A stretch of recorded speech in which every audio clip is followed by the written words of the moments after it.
Welcome back to Infidelity Tales Lab. We're incredibly grateful for your support. Before we begin today's tale, tell us, which city or country are you joining us from? We love connecting with our global audience. Now let's dive into today's story. Chapter 1, The Quiet Storm. Staff Sergeant Daniel Danny Hayes sat on Sergeant Ronnie Miller's leather couch, nursing his third beer of the evening. The TV played a football game neither man watched, serving only as background noise to their conversation about the old days. Remember that night in Kandahar? Ronnie leaned forward, his eyes bright with nostalgia. When Thompson thought he saw a snake in his sleeping bag. Poor bastard screamed like a kid, Danny said, his voice deep and controlled. He took another sip of his beer, memories of Afghanistan floating through his mind. The war had shaped him, hardened him into the man he was today. At 38, Danny carried himself with the rigid posture of a career military man. His muscular frame and weathered features spoke of countless missions and endless training sessions. Ronnie chuckled, running a hand through his graying hair. Those were simpler times, weren't they? Just us against the world. Speaking of simpler times, Danny said, placing his beer on the coffee table. Heard about your promotion. Congratulations, brother. You earned it. Thanks, man. Ronnie's face lit up. Colonel says I'm taking over the Advanced Training Division next month. Better hours, better pay. Sarah's already planning what to do with the extra money. Danny nodded, thinking about his own wife, Eleanor. She'd been distant lately, spending more time on her phone and making excuses to avoid their usual dinner dates. He pushed the thought aside, focusing on his friend's achievement. You'll make a hell of an instructor, Danny said. Those recruits won't know what hit them. What about you? Ronnie asked, his expression growing serious. Still thinking about taking that deployment to South Korea? Danny shrugged. Eleanor's not too happy about it.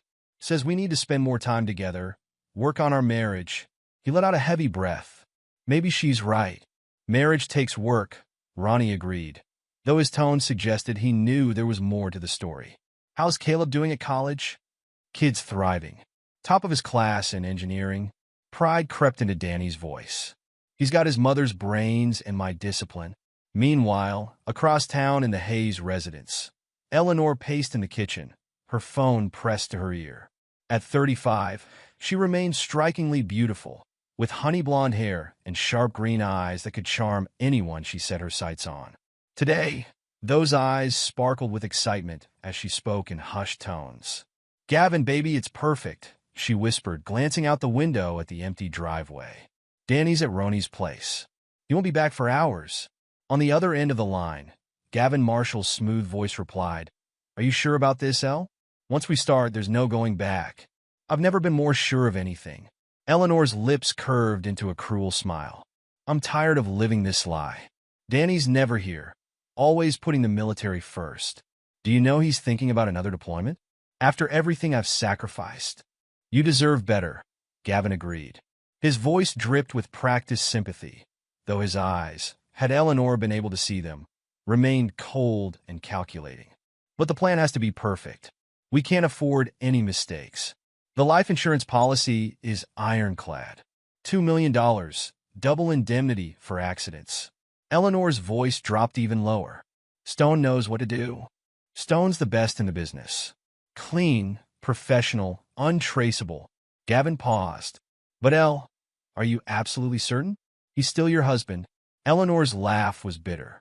My husband? Danny stopped being my husband years ago. He's just a stranger who sleeps in my bed when he's not playing soldier. She moved to the living room, running her fingers over a framed photo of Danny in his dress uniform. I want my freedom, Gavin. I want a life with you. What Eleanor couldn't see was Gavin's expression as he sat in his restaurant office, feet propped on his desk. His handsome face showed no emotion as he listened to Eleanor's declarations of love. Behind him, Stone stood silently, a mountain of a man with dead eyes and scarred knuckles. Soon, baby, Gavin promised, winking at Stone. Just stick to the plan, and we'll have everything we want. Their conversation was interrupted by an unexpected sound. The front door opening. Eleanor froze, her heart pounding, but it wasn't Danny. Instead, Caleb Hayes stepped into the house, his backpack slung over one shoulder.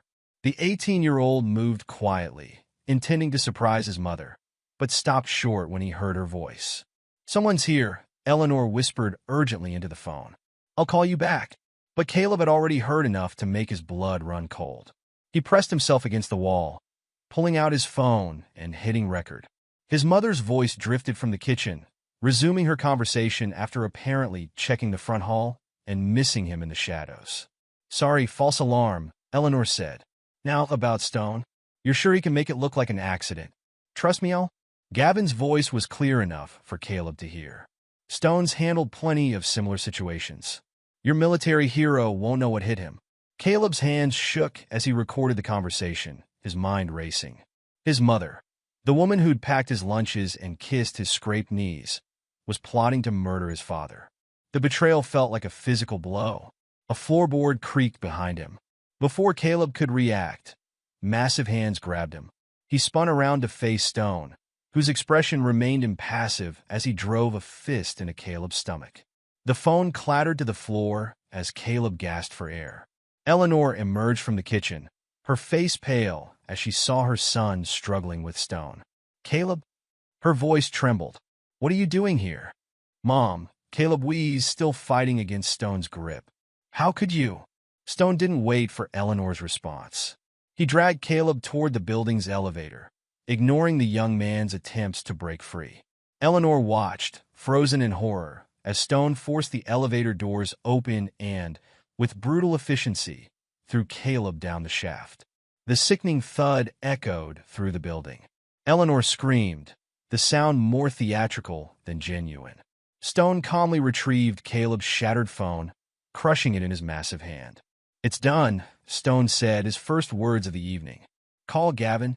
Eleanor's hands trembled as she dialed, her voice breaking as she relayed what happened. In his office, Gavin cursed. "This changes everything," he snapped. "Get out of there, both of you. I'll send someone to clean up the mess."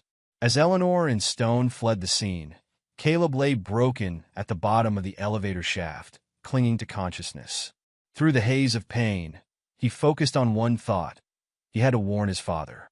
Chapter 2. Shattered Realities. The call came at midnight. Danny sat in Roni's living room, their conversation having shifted to upcoming training exercises, when his phone buzzed. The unknown number made him frown. "Staff Sergeant Hayes," he answered, his voice crisp and professional. "Sergeant Hayes, this is Officer Martinez from Metro PD." The voice on the other end was grave. "There's been an incident involving your son, Caleb. He's been taken to Memorial Hospital in critical condition." Danny's fingers tightened on the phone. "What happened?" "He was found at the bottom of your building's elevator shaft. We're treating it as a potential assault case." The world didn't tilt or spin for Danny Hayes. Instead, it sharpened into crystal clarity, his military training taking over. "I'm on my way." Ronnie, seeing his friend's expression, was already on his feet. "What's wrong?" "Caleb's hurt." Danny grabbed his jacket, his movements precise and controlled. "Someone put my boy in the hospital." "I'm driving," Ronnie said, snatching his keys. He knew that look in Danny's eyes. It was the same one he'd worn in combat, right before things got lethal. The drive to Memorial Hospital took 12 minutes. Danny spent each one in silence, his mind racing through possibilities, cataloging questions. Why was Caleb home? Who would want to hurt him? Where was Eleanor? The emergency room buzzed with activity, but Danny moved through it like a missile locked on target. He found Caleb's room in the ICU, his heart clenching at the sight of his son connected to various machines. "Mr. Hayes?" A doctor approached, clipboard in hand. "I'm Dr. Chun. Your son has multiple fractures, internal bleeding, and a concussion. We've stabilized him, but the next 24 hours are crucial." Danny nodded, his expression revealing nothing of the rage building inside him. "Is he conscious?" "In and out. Try not to agitate him." Danny approached the bed, taking Caleb's hand. His son's eyes fluttered open, focusing slowly on his father's face. "Dad," Caleb whispered, his voice barely audible. "Had to warn you. Save your strength, son." "No." Caleb's grip tightened weakly. "Mom, she's planning with Gavin." Danny leaned closer, his voice soft but intense. "Planning what, Caleb?" "Your murder." The words seemed to drain what little energy Caleb had. Heard them, recorded it. Stone caught me. Stones. Gavin's guy. Threw me. Caleb's eyes closed, exhaustion claiming him. Danny straightened, his face a mask of controlled fury. He'd known Eleanor was unhappy, had sensed her growing distant. But this? Planning his murder with her lover? Using some thug to silence their own son? Two police officers entered the room, badges displayed. Sergeant Hayes? I'm Detective Wilson. This is Detective Cooper. We need to ask you some questions. Danny turned to face them, his expression neutral. My son's resting. We understand, but this is a serious matter. There are signs of foul play. I appreciate your concern, Danny said, his tone making it clear he didn't. But right now, my priority is my son's recovery. Detective Wilson pressed on. Sir, we need to know if Caleb had any enemies. Anyone who might want to hurt him. My son's a college student who works part-time at a library. Danny's voice remained steady. He doesn't have enemies? And your wife? We haven't been able to reach her. I was at a friend's house. I don't know where Eleanor is. The lie came easily. Danny had no intention of sharing what Caleb had told him. This wasn't a matter for the police anymore. The detectives exchanged glances, clearly unsatisfied with Danny's responses. We'll need to take a formal statement. Tomorrow, Danny said firmly. I'm not leaving my son tonight. After the police left, Danny pulled out his phone. He had calls to make, favors to call in. Eleanor, Gavin, and this Stone character had no idea what they'd unleashed. Danny Hayes hadn't survived 3 combat tours by being weak or forgiving. He dialed a number from memory. Jake, it's Hayes. Remember that debt you owe me from Fallujah? I'm calling it in. Chapter 3, Seeds of Vengeance. The hospital room settled into an uneasy quiet, broken only by the steady beep of monitors tracking Caleb's vital signs. Danny sat in the uncomfortable chair beside his son's bed, his mind working through everything he'd learned. 15 years of marriage played through his thoughts like a tactical briefing. Eleanor had been different when they first met, a dedicated nurse who understood the demands of his military career. She'd supported him through deployments, celebrated his promotions, built a life together. When had that woman become someone capable of plotting his murder? He remembered the small changes. Her growing frustration with military life, the subtle complaints about money despite their comfortable living, the way she'd stopped attending unit functions. Danny had attributed it to the natural strain of military marriage, had tried to compensate by being more present when he was home. Sir? A nurse poked her head in. There's a call for you at the nurse's station. Says he's your commanding officer. Danny nodded, squeezing Caleb's hand before stepping out. Colonel Matthews' voice was gruff with concern. Hayes, I heard about Caleb. What do you need? Information, sir. Danny's voice was cold. I need everything you can find on a local restaurant owner named Gavin and his associate, Stone. Off the books. A pause. This related to what happened to your boy. Yes, sir. Give me an hour. The colonel hung up without another word. Danny returned to Caleb's room, pulling out his laptop. While he waited for Matthew's information, he began his own investigation. Social media revealed plenty about Gavin Marshall, owner of the Blue Room, one of the city's trendiest restaurants. Photos showed a man in his early 40s, expensively dressed, surrounded by admiring patrons. Danny's phone buzzed with a text from Matthews containing several encrypted files. The information painted an interesting picture. Gavin Marshall was swimming in gambling debts, using his restaurant to launder money for local criminals. His enforcer, Marcus Stone Sullivan, had a record of assault charges that mysteriously disappeared before trial. A soft knock interrupted his research. Ronnie stood in the doorway, his face grim. Got your message. What's the plan? Eleanor's planning to have me killed, Danny said without preamble. She's working with a local criminal named Gavin Marshall. Their enforcer threw Caleb down an elevator shaft to keep him quiet. Ronnie's eyes widened, then narrowed dangerously. What do you need? Surveillance equipment. Weapons. Clean phones. Danny's voice was matter-of-fact. And your help tracking them down before they realize Caleb survived. You're going to kill them? No. Danny's smile was terrible to behold. Death would be too quick. I'm going to destroy them completely. Take everything they value, piece by piece, until they wish they were dead. Ronnie nodded slowly. I'll make some calls. But Danny, this has to be handled carefully. One wrong move. I know. Danny looked at his son's battered face. But they crossed the line when they hurt my boy. There's no going back now. While Danny plotted his revenge, Eleanor paced in Gavin's office above the blue room. We have to leave town. Danny will figure it out. Calm down, Gavin snapped, pouring himself a drink. Stone handled it. Handled it? Eleanor's laugh was hysterical. He threw my son down an elevator shaft. This wasn't part of the plan. Plans change. Gavin's charming mask slipped, revealing something cold beneath. Your son was recording us. What did you expect Stone to do? Ask him nicely to keep quiet? Stone stood silently by the door, his massive frame blocking the exit. Eleanor looked between them, suddenly aware of how alone she was. Danny will kill us, she whispered. You don't know him like I do. When he finds out. If he finds out, Gavin corrected. And by then, we'll be long gone. The insurance policy pays double for accidents, remember? Eleanor sank into a chair, her perfectly manicured hands shaking. I just wanted to be free. To be with you. Gavin didn't respond, just sipped his drink and stared out the window. He had no intention of staying with Eleanor.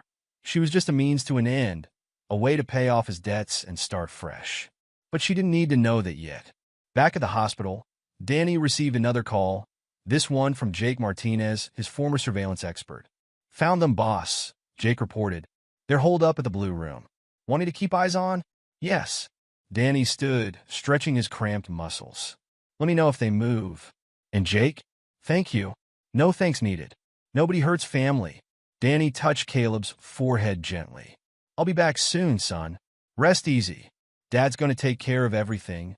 He met Ronnie in the hospital parking lot. His friend handed him a duffel bag. Burner phones, surveillance gear, and a few other things you might need, Ronnie said quietly.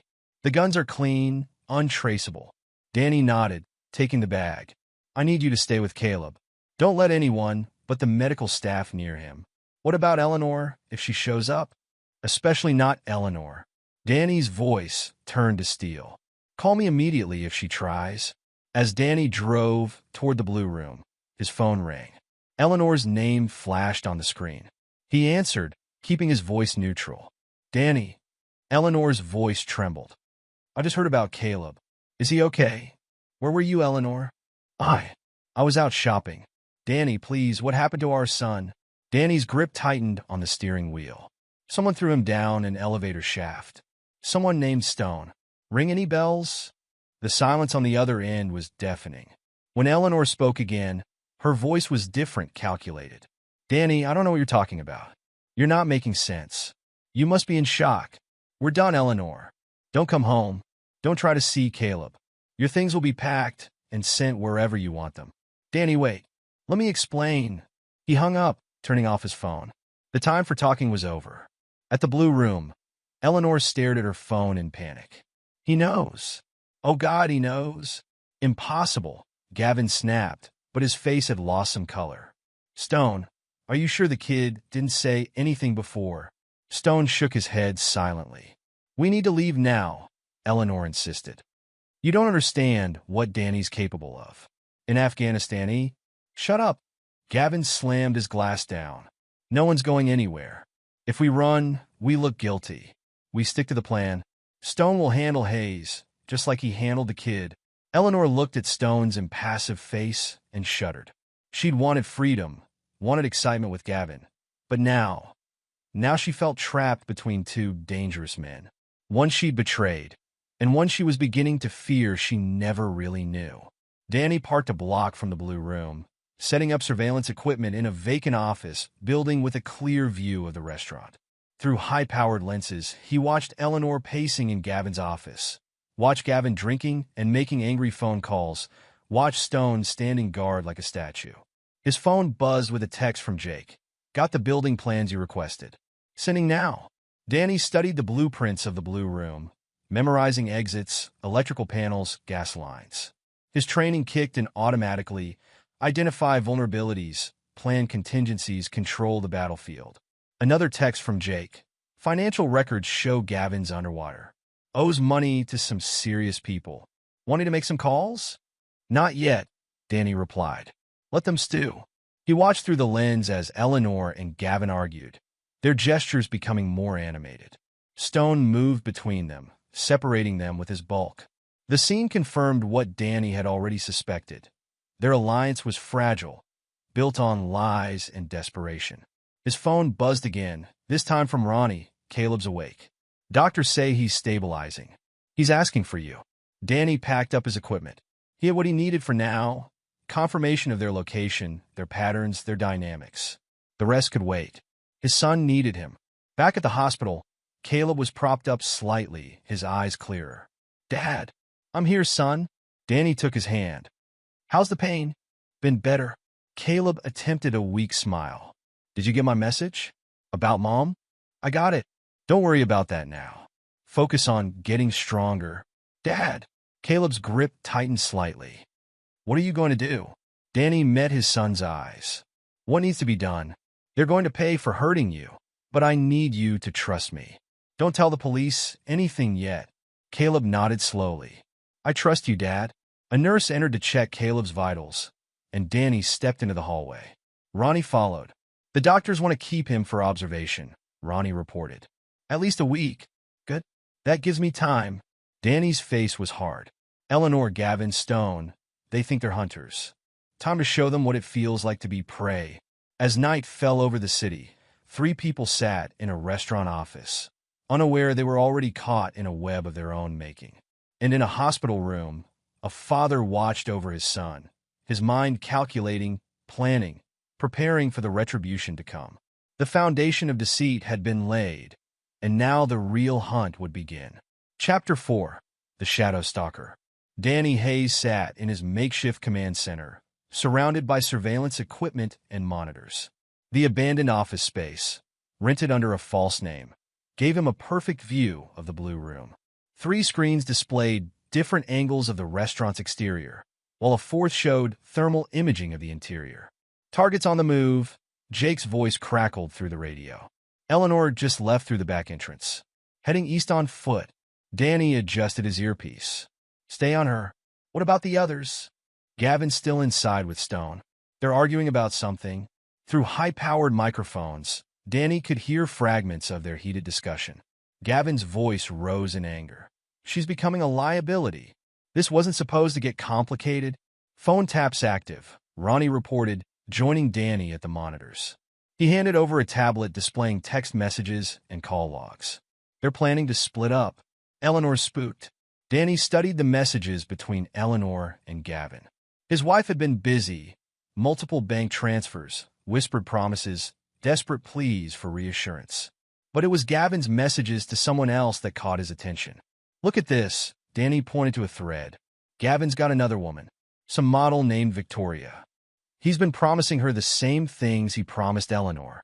Ronnie whistled low. Man's playing with fire. Time to add fuel. Danny pulled out a burner phone and typed a message, sending it to Eleanor's number.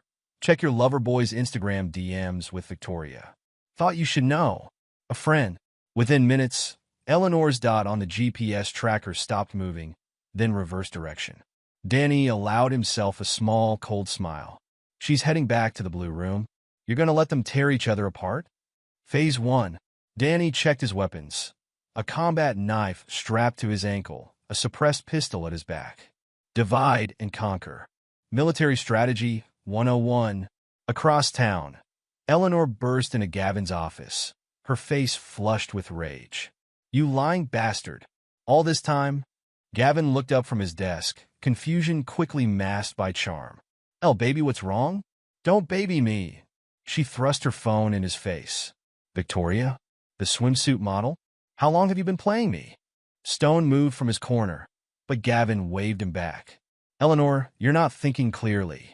Who sent you those messages? Does it matter? They're real, aren't they? Eleanor's voice cracked. I gave up everything for you. My marriage, my family, my son. Your son? Gavin's charm vanished. You mean the witness who could send us all to prison? The one who survived thanks to Stone's incompetence. Stone's massive frame tensed, but he remained silent.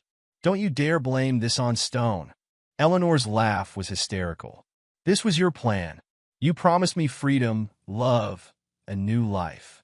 But you're just like Danny said, a user. Like Danny said? Gavin's eyes narrowed. When exactly did you talk to Danny? Eleanor realized her mistake too late.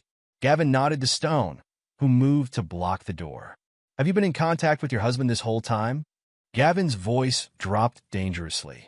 Playing both sides, Eleanor? No. He called me about Caleb. That's all. Eleanor backed away, but Stone was behind her. Gavin, please. Search her, Gavin ordered. Stone's huge hands patted Eleanor down, finding her phone. He tossed it to Gavin. Danny watched the scene unfold through his surveillance feed. Eleanor's panic was visible even on the thermal imaging. Jake, what's your position? Northwest corner, clear view of the office. Want me to move in? Negative. Let it play out. Gavin scrolled through Eleanor's phone, his face darkening. Interesting call history, El. Lots of unknown numbers. And these text messages. Warning us about police surveillance? Trying to save your own skin. It's not what you think. Eleanor tried to snatch her phone back, but Stone held her arms. I was protecting us. Us? Gavin laughed. There is no us. There never was. You were a means to an end, insurance money, and a clean getaway. But now, he nodded to Stone. Take her to the basement. We need to have a longer conversation about loyalty. Danny's radio crackled. Sir, they're moving Eleanor downstairs. Want me to maintain visual? Negative. Fall back to position 2. Time to move to phase 2. Danny checked his watch. Ronnie, you in position? Ready when you are. Security cameras are looped, alarm systems disabled. Danny stood, checking his equipment one final time. Remember, no one moves without my signal. We're doing this by the book. Meanwhile, in the Blue Room's basement, Eleanor sat tied to a chair, mascara running down her cheeks. Gavin, please. I can explain everything. Explain what? Gavin paced before her. How you've been feeding information to Danny. How you're probably wearing a wire right now. No, I swear. Stone searched her, finding nothing. Gavin's paranoia had reached new heights. You know what your problem is, Eleanor? Gavin leaned close, his handsome face twisted with contempt. You think you're smarter than everyone else? Play me against Danny, Danny against me. But you're just a bored housewife who watched too many soap operas. Eleanor's fear turned to anger. And you're just a two-bit con man drowning in gambling debts. You think I didn't know about that? About the money you stole from the restaurant? About the people you owe? Gavin's hand cracked across her face. Shut up. Truth hurts, doesn't it? Eleanor spat blood. Danny will find us. And when he does... When I do what? Danny's voice came from the darkness. Stone spun, reaching for his weapon, but 2 tranquilizer darts caught him in the neck. The massive man stumbled, then crashed to the floor. Gavin went for his gun, but Danny was faster. A suppressed shot took Gavin in the knee, dropping him with a scream. Hello, Eleanor. Danny stepped into the light, his face expressionless. Miss me? Chapter 5. The Noose Tightens. Danny moved through the basement, securing Gavin and Stone with zip ties. Eleanor remained bound to her chair, watching her husband with a mixture of fear and desperate hope. Danny, thank God. They were going to kill me. Like you were going to kill me? Danny's voice was conversational as he checked Stone's restraints. The big man was completely unconscious, breathing steadily. No. I mean, yes, but I changed my mind. I was trying to warn you. Warn me? Danny turned to her, his eyes cold. After Stone threw our son down an elevator shaft? After you plotted my murder for the insurance money? That's when you decided to grow a conscience? Gavin groaned on the floor, clutching his bleeding knee. She's lying to you, Hayes. She planned everything. The insurance, the accident, all of it. I know. Danny knelt beside Gavin, applying a tourniquet to his leg. I know exactly what each of you planned. You see, I had time to do my research. He pulled out a phone, playing a recording. Eleanor's voice, sweet and seductive, discussing murder methods with Gavin. Then another recording. Gavin laughing with Victoria about his desperate housewife meal ticket. I've spent weeks gathering evidence, Danny continued. Bank records, text messages, surveillance footage. You 3 weren't as clever as you thought. What are you going to do? Eleanor's voice trembled. Justice. Danny pressed his radio. Ronnie, status? All clear upstairs. Jake's got the perimeter secured. Good. Start with the office. I want everything. Eleanor watched Danny direct his team, remembering the quiet, dutiful husband she'd thought she knew. This man was different. Harder, colder, more dangerous than she'd ever imagined. Danny, please, she tried again. We can work this out. For Caleb's sake. Don't say his name. Danny's voice could have frozen fire. You lost it right when you chose this piece of garbage over your own son. Gavin attempted to bargain. Hayes, be reasonable. I've got money connections. We can make a deal. A deal? Danny pulled up another recording on his phone. Like the deal you made with the Mendoza cartel? Or the money you've been laundering through your restaurant? Gavin's face went pale. How did you? I told you. I did my research. Right now, the DEA is receiving an anonymous tip about your operation, along with bank records, supplier lists, and surveillance footage. You can't do this. Gavin struggled against his restraints. They'll kill me.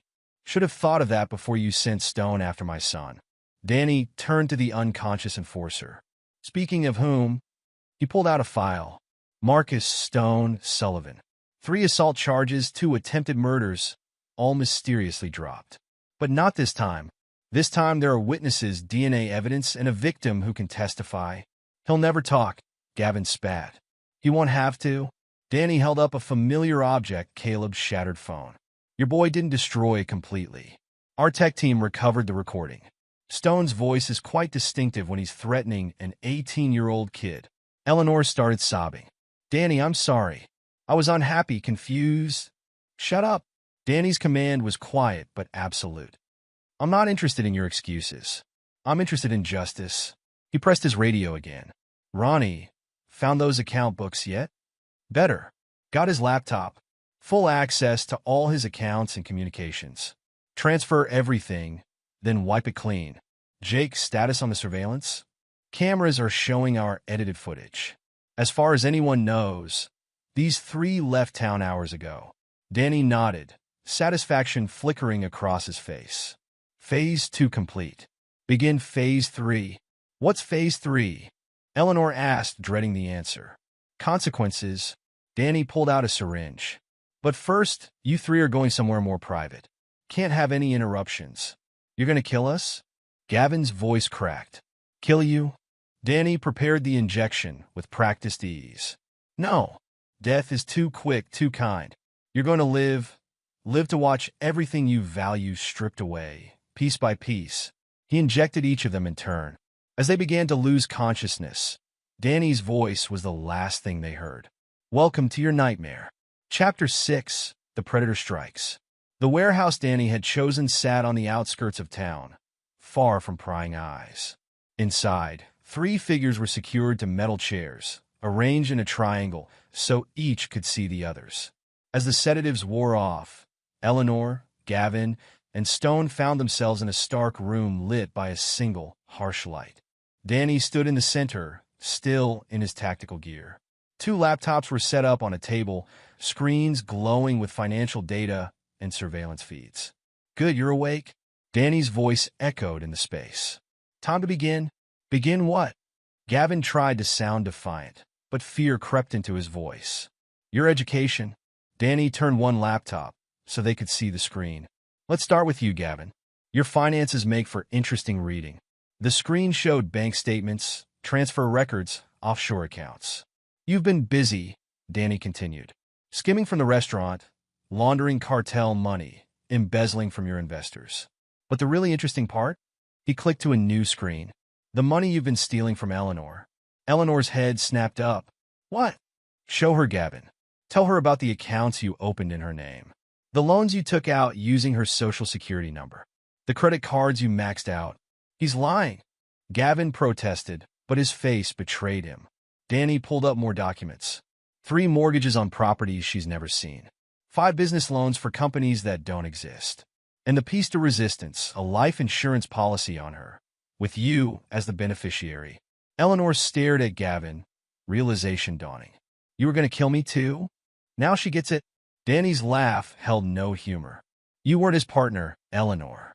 You were his mark. Just like the others, He showed them photographs, other women, other scams, other victims. Gavin here is quite a history. But he got sloppy this time. Left too many traces. What did you do? Gavin asked, seeing his whole life displayed on the screen. I took everything. Danny pressed a key. Your accounts are empty. Your property's seized. Your restaurant? Under investigation for health code violations, tax fraud, and criminal enterprise. Gavin lunged against his restraints. You can't do this. I already did. Danny turned to Stone. Your turn, big man. Want to tell them about the recordings?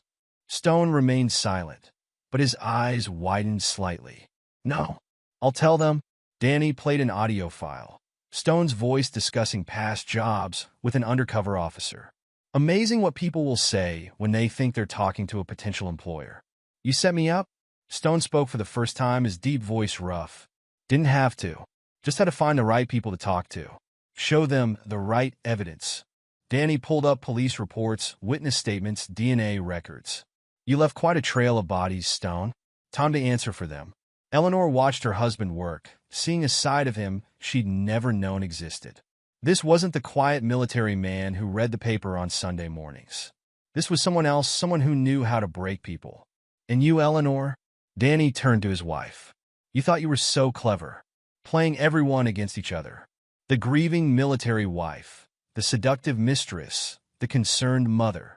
He showed her text messages, photos, recordings of her own voice plotting his murder. Your parents have already seen these. So have your friends, your co-workers, your church group. Everyone knows what you really are now. Eleanor broke down completely. Please, Danny. I'll do anything. Anything? Danny's voice was soft, dangerous. Like you did anything for Gavin? For our son. He moved closer, his presence overwhelming. You wanted excitement? Eleanor? Adventure? Well, congratulations. You got it. Welcome to your new reality, where everything you valued, everything you built, everything you stole is gone. Danny stepped back, surveying his captives. You have two choices now. Option 1, confess. Tell the police everything. Take your punishment like adults. Option 2. He smiled, and it was terrible to behold. I continued dismantling your lives, piece by piece, day by day, until there's nothing left but the truth. You're insane, Gavin whispered. No. Danny's voice was calm. I'm a father protecting his son. I'm a soldier delivering justice. I'm the consequence of your actions. He turned to leave, pausing at the door. Think about your choices. I'll be back in an hour. Oh, and don't bother trying to escape.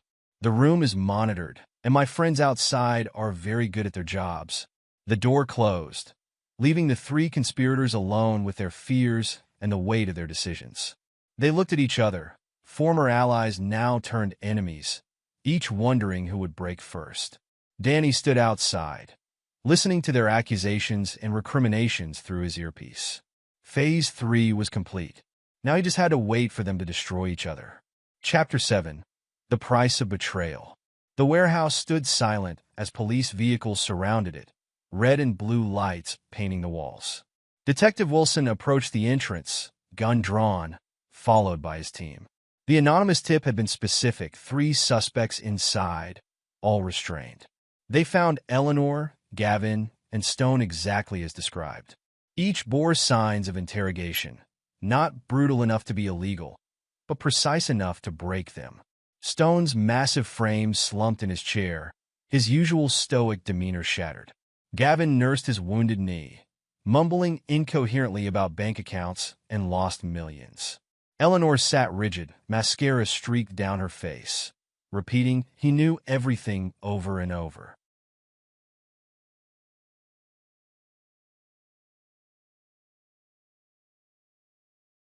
Call the paramedics, Wilson ordered, holstering his weapon. And get CSI in here. The evidence laid out was meticulous. Financial records, surveillance footage, recorded confessions. Everything needed to build multiple cases, wrapped up like a gift for the prosecution. Across town, Danny's phone buzzed. Roni's voice came through, tense with anger. They found them. What the hell did you do? What needed to be done? Danny sat in his makeshift command center, systematically destroying hard drives and wiping servers. The hell it was? Stone looks like he went 10 rounds with a special forces unit.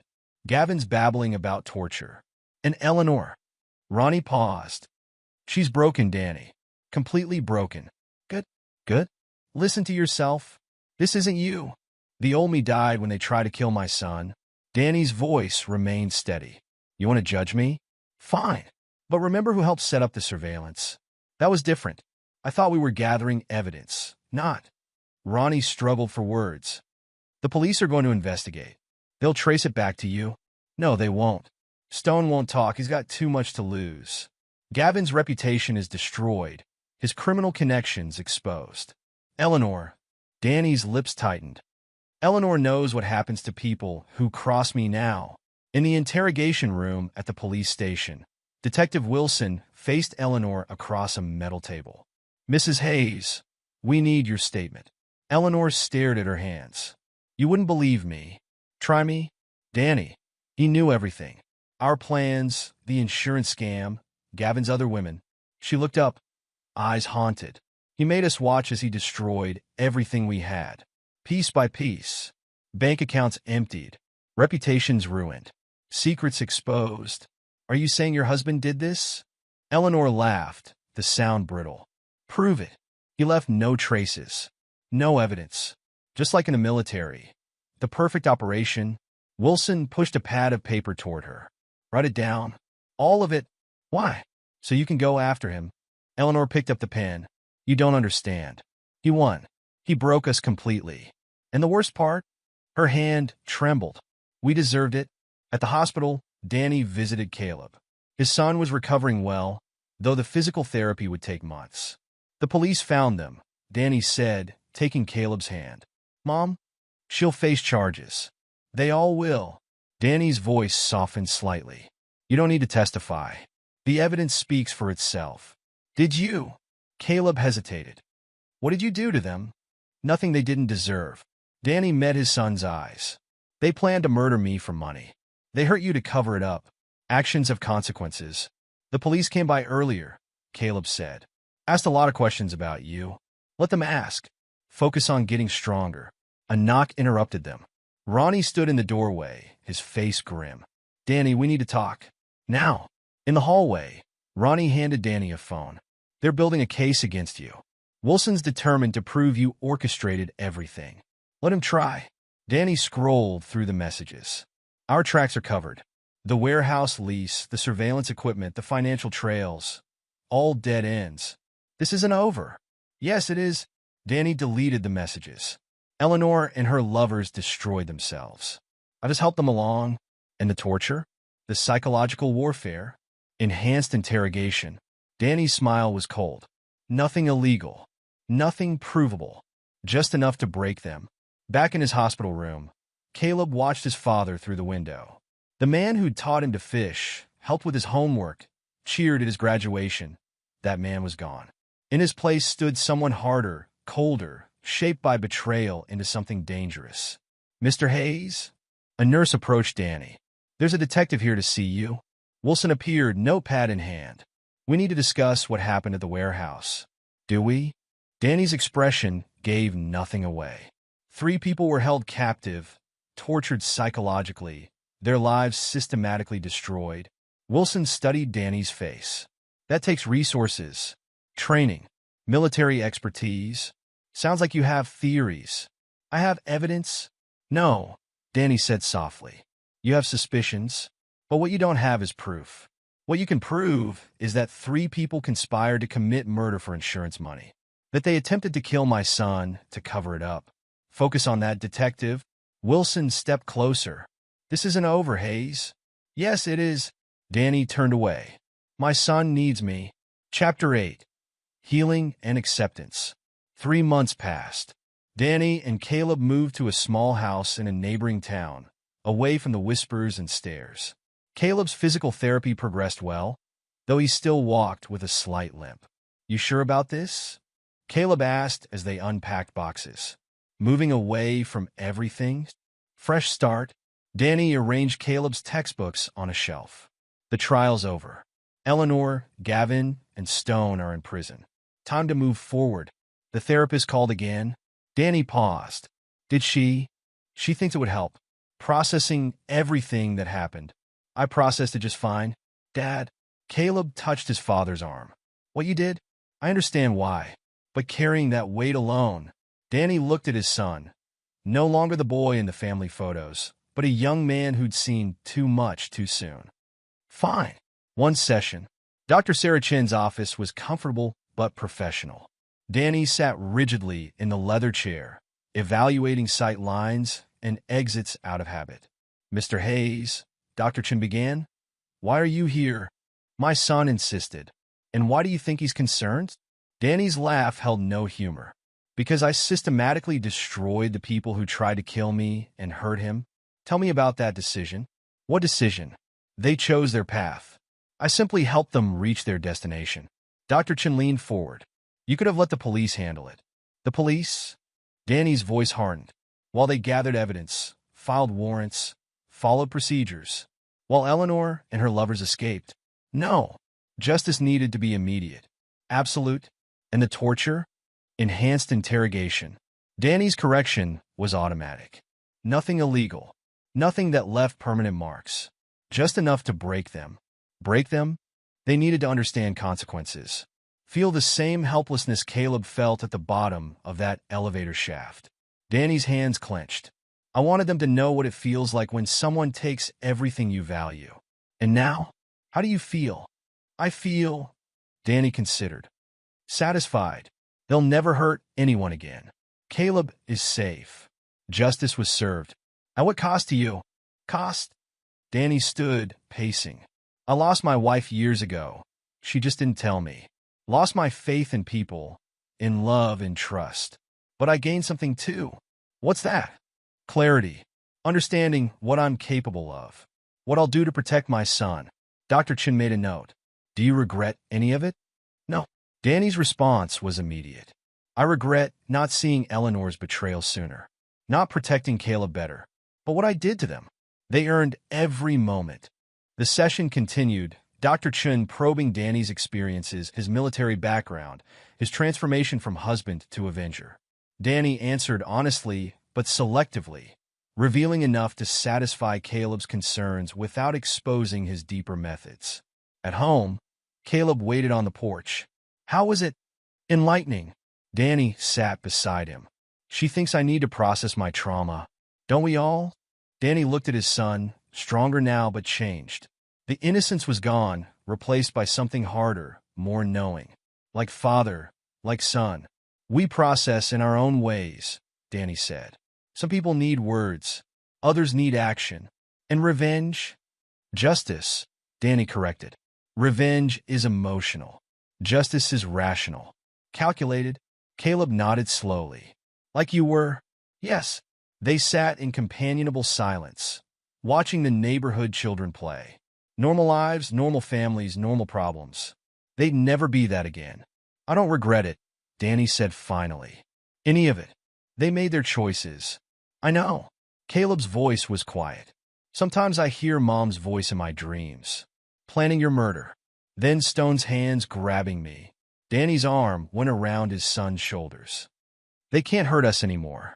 All three will die in prison. Because of what you did. Because of what they did. Danny's correction was gentle but firm. I just ensured they face consequences. Chapter 9. The Dawn of a New Day. Years passed. Caleb graduated college with honors, his engineering degree opening doors across the country. Danny lived quietly, working as a private security consultant.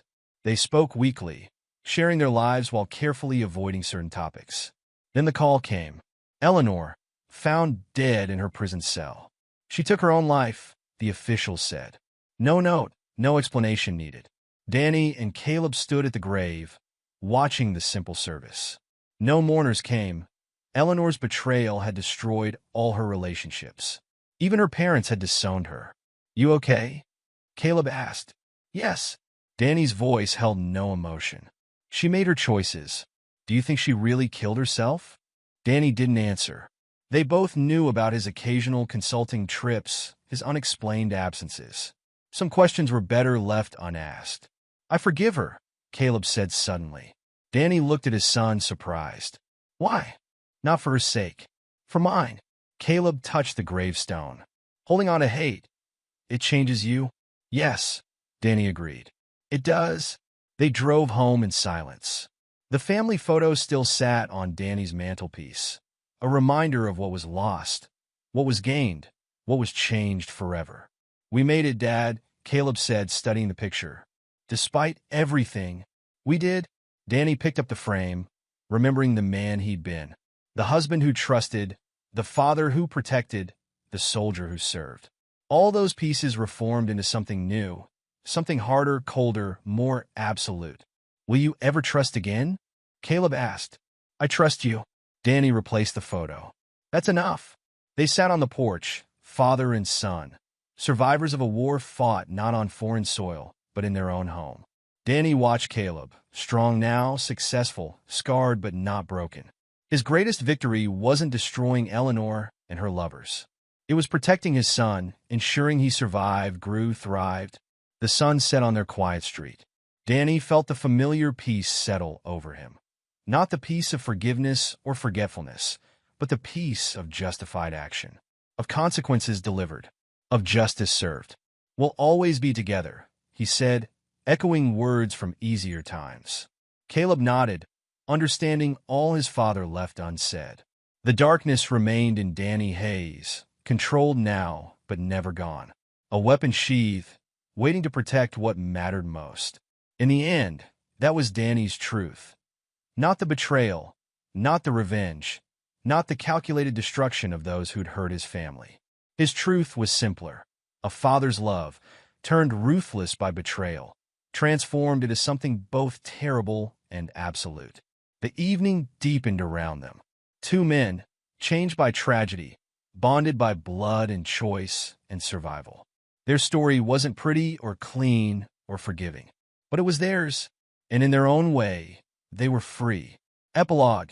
10 years later. The private security firm's office buzzed with quiet efficiency.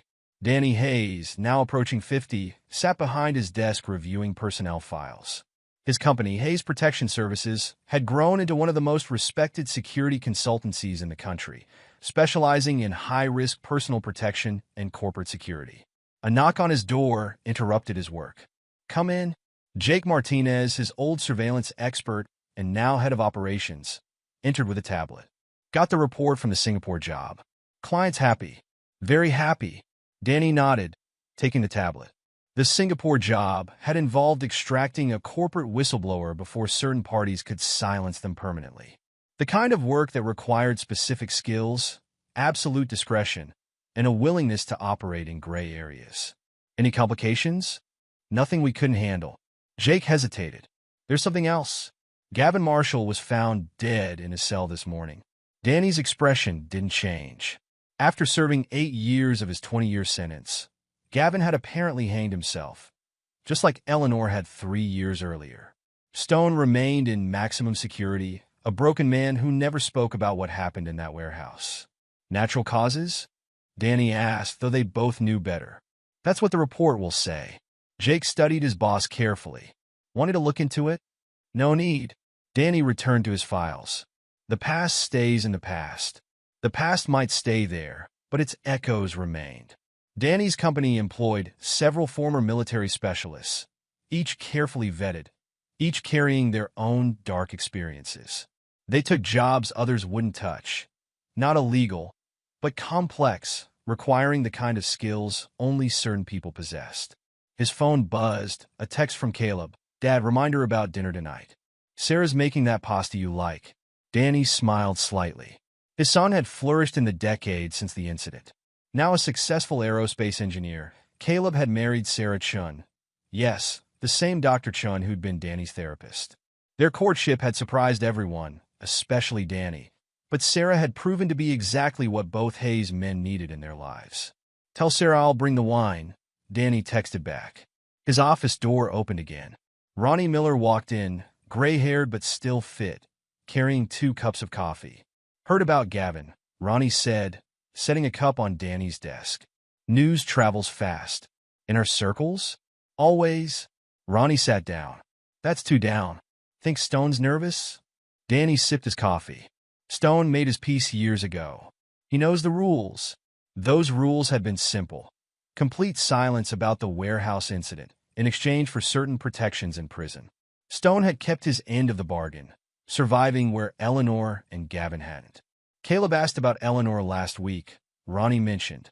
Wanted to know if you ever regretted how things played out. What did you tell him? The truth. That you did what was necessary to protect him. Danny nodded. The years had tempered his rage, but not his conviction. Eleanor's betrayal, Gavin's manipulation, Stone's violence. They'd all earned their fates. His computer chimed with a new email. Another job request. This one from a wealthy businessman whose daughter was being stalked by an obsessive ex-employee.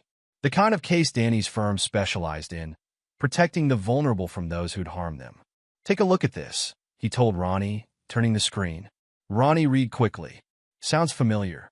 Guy with a military background, stalking skills, doesn't take rejection well. Like looking in a mirror, isn't it?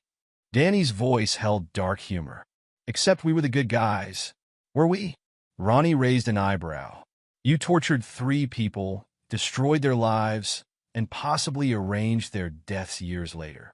I delivered justice. There's a difference. Is there? Danny leaned back, considering. The decade since the warehouse had changed him, but not in the ways people might expect. He'd grown more controlled, more precise in his methods. The cold rage that drove him to dismantle Eleanor's conspiracy had crystallized into something harder. An absolute commitment to protecting those who couldn't protect themselves. His phone buzzed again, a message from Sarah, bringing files about the new youth counseling program. Want your input? Yes, the program. Using his connections and resources, Danny had established a foundation helping children affected by domestic violence and betrayal. The public saw it as redemption, atonement for his own violent past. The truth was more complex. Speaking of justice, Ronnie said, heard from Thompson lately? Last month, still running that private military outfit in Africa. Thompson had been part of their old unit, one of the few who knew the full truth about the warehouse incident. He'd gone private sector too, though his methods were less subtle than Danny's. He offered me a job, Danny continued, leading their training division. You gonna take it? No. Got everything I need here. And he did. His company provided not just wealth, but purpose. Each client protected, each predator stopped, each life saved. It all fed something deep in Danny's psyche. The same drive that had led him to destroy Eleanor's conspiracy now fueled his mission to protect others. Jake returned with more files. Boss, that stalker case? Got his background check. Former Delta Force, dishonorable discharge for excessive force. Multiple restraining orders. Perfect. Danny's smile was cold. Set up surveillance. Full package. Like old times? Better. We're legal now. Legal, yes, but still deadly effective. Danny's firm had developed a reputation for handling difficult cases, the ones requiring military precision and moral flexibility. They weren't mercenaries or vigilantes, but they weren't conventional security either.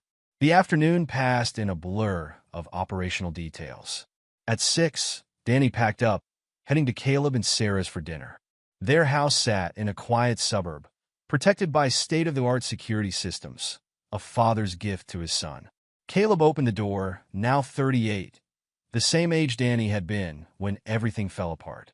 He had Danny's build but softer features, the hardness in his eyes tempered by Sarah's influence. Dad, they embraced briefly but firmly.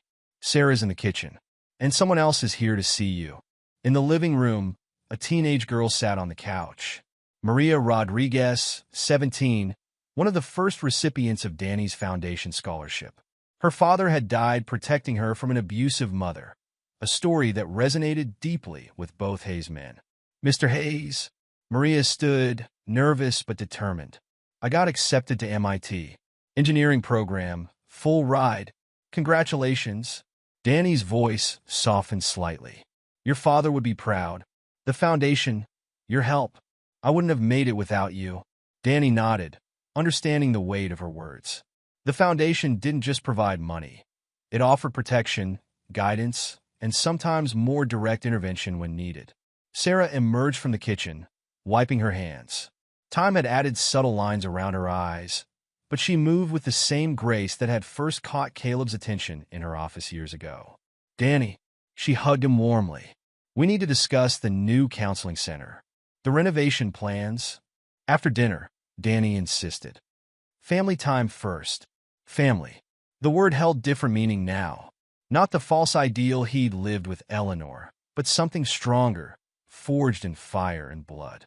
Caleb and Sarah, their growing circle of protected charges, the loyal operators who'd followed him from military to private sector. These were his true family. Over dinner, they discussed Maria's future plans, the foundation's expansion, Sarah's counseling work. Normal conversation, though underpinned by shared understanding of darker truths. Thompson called, Caleb mentioned casually. "Offered me a consulting position." Danny's fork paused halfway to his mouth. "What did you say?" "Told him I prefer our way of doing things. Legal. Controlled. Mostly legal," Sarah corrected with a small smile. As both wife and therapist, she understood the necessity of certain gray areas. After dinner, Danny and Caleb sat on the back porch, while Sarah showed Maria some college preparation materials. "Heard about Gavin," Caleb said quietly. "Did you?" "Self-destruction. Like Mom." Caleb's voice held no emotion. "Convenient. Sometimes justice takes time." They sat in comfortable silence, each lost in thought.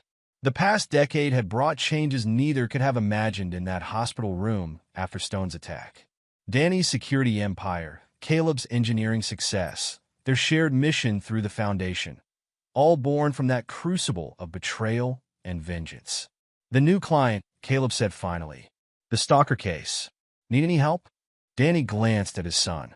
Caleb still maintained his engineering career, but occasionally assisted with technical aspects of Danny's operations. Like father, like son, though Caleb's methods were less direct. "Could use your surveillance expertise," Danny admitted. "Guy's tech-savvy. I'll stop by the office tomorrow." Inside, they could hear Sarah and Maria laughing. Normal sounds, normal life. But both men remembered other sounds. Eleanor's scheming, Stone's violence, the warehouse confessions. Those memories didn't haunt them anymore. They fueled them. Danny's phone vibrated. A text from Jake. Stone requesting meeting. "Says it's important." "Problem?" Caleb asked, noting his father's expression. "No, just the past knocking." Danny put the phone away. "Nothing we can't handle." And they could handle it. The decade since the warehouse had honed their skills, refined their methods. Danny's rage had cooled into something more dangerous. Calculated justice, delivered with precision and patience. Caleb had found balance between his father's darkness and Sarah's light. Together, they built something unique. A family business dedicated to protecting others from the kind of betrayal they'd survived. Later that night, driving home, Danny reflected on the changes time had brought. Eleanor and Gavin were dead, Stone was broken, but their legacy lived on in unexpected ways. Each client Danny's firm protected, each child the foundation saved, each predator stopped, all part of a mission born in that warehouse decade ago. His phone buzzed again. A message from an unknown number. "Mr. Hayes, heard you might be able to help. My daughter's in trouble." Another case. Another chance to deliver justice. Danny smiled slightly as he drove through the darkness. Some men might have been broken by what Eleanor and her lovers had planned. Instead, they created something stronger, a legacy of protection, justice, and controlled vengeance. The past might stay in the past, but its lessons lived on. Danny Hayes had learned those lessons well, teaching them to his son, applying them through his work. The world held many Eleanors, many Gavins, many Stones. But now it also held people like Danny and Caleb, guardians operating in the shadows, ensuring justice found those who deserved it. Tomorrow would bring new challenges. Stone's request, the stalker case, foundation business. But tonight, Danny drove home content, knowing he'd built something lasting from the ashes of betrayal. Not just survival, but purpose. Not just vengeance, but justice. The night wrapped around his car like a familiar cloak. Somewhere out there, people plotted betrayals, planned violence, threatened the innocent. And somewhere out there, Danny Hayes and his team waited, ready to ensure that actions always had consequences. That was his truth now. Not victim, Not villain, but vengeance turned to purpose. The man who destroyed his wife's conspiracy had become something more, a protector, a teacher, a force for calculated justice. The story that began with betrayal had evolved into something greater. Danny smiled again, a predator smile, as he turned toward home. Tomorrow would bring new battles, new justice to deliver. He was ready. He always would be. And there you have it. Another story comes to an end. What did you think? I'd love to hear your thoughts in the comments below. If you enjoy this story, consider joining our community by subscribing. It means the world to us. For more stories like this one, check out the recommended videos on screen. And I'll see you there.